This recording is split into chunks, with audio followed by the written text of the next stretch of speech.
cerita tuh semuanya, apa yang udah terjadi. Oke, jadi di tahun 1982 warga malam, itu ada seorang anak perempuan umurnya 6 tahunan, namanya Sinta. Anaknya Bu Lia. Sinta ini waktu itu ya lagi main ayunan tuh di halaman belakang rumah. Nah, dia minta tolong lah nih sama salah seorang cowok ya di situ ya, yang umurnya kira-kira waktu itu 11-12 tahun lah. Nah, anak cowok ini adalah anak dari tukang kebun yang kerja di rumahnya Bu Lia dulu, namanya Anto. Jadi Pak Anto sama keluarganya ini udah lama lah mengabdi di rumahnya Bu Lia itu. Bahkan dari waktu suaminya Bu Lia itu masih ada. Nah, karena Sinta ini deket banget sama si Anto kecil, dia udah nganggep Anto ini kakaknya dia lah. Secara umurnya juga ya lebih tua Anto. Udahlah, waktu itu Sinta ini lagi main ayunan ya kan. Tiba-tiba dia minta tolong nih ke si Anto buat dorongin ayunan. Anto di situ mau aja lah kan, dorong tuh main ayunan kayak biasa bocah gitu kan. Awalnya semuanya baik-baik aja, sampai tiba-tiba nggak tahu kenapa engsel ayunan itu kayak renggang. Mungkin jarang di maintenance Pak, jarang dioliin. Nah, renggangnya itu juga renggangnya udah parah gitu, kayak mau copot. Alhasil ayunan itu jadi kenceng Pak.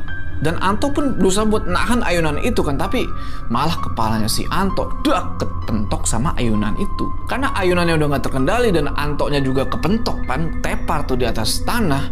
Sinta akhirnya kelemparlah dari ayunan itu. Dan qadarullah gitu ya, Sinta itu jatuh dari ayunannya itu dengan posisi kepala duluan yang mengakibatkan dia nggak selamat di situ.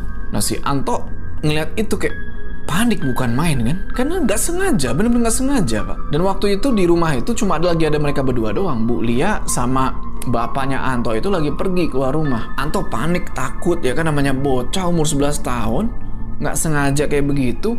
Disamperin lah kan si Sinta itu, dia cek nafasnya ternyata udah nggak ada. Dia coba goyang-goyangin, Sinta bangun, Sinta bangun. Berharap Sinta ini bisa diselamatin tapi nggak bisa. Akhirnya Anto gendong tuh si Sinta, dibawa masuk dalam rumah, diseret sampai ke gudang belakang. Di gudang belakang waktu itu belum ada yang namanya jemuran bawang. Jadi kondisinya masih kosong gitu. Si Anto di belakang itu ditaruh lah jasadnya Sinta kan. Dan nggak tahu ada setan apa. Tiba-tiba Anto ini kepikiran. Dia ngelihat waktu itu lantai gudang itu masih tanah gitu ya.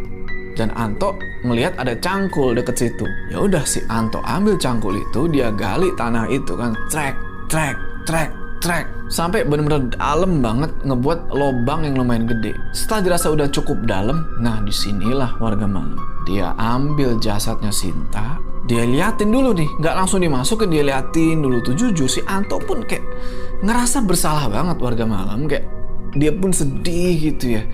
Kayak bener-bener gak sengaja. Cuma karena dia takut kan, mungkin takut masuk penjara, diminta pertanggungjawaban.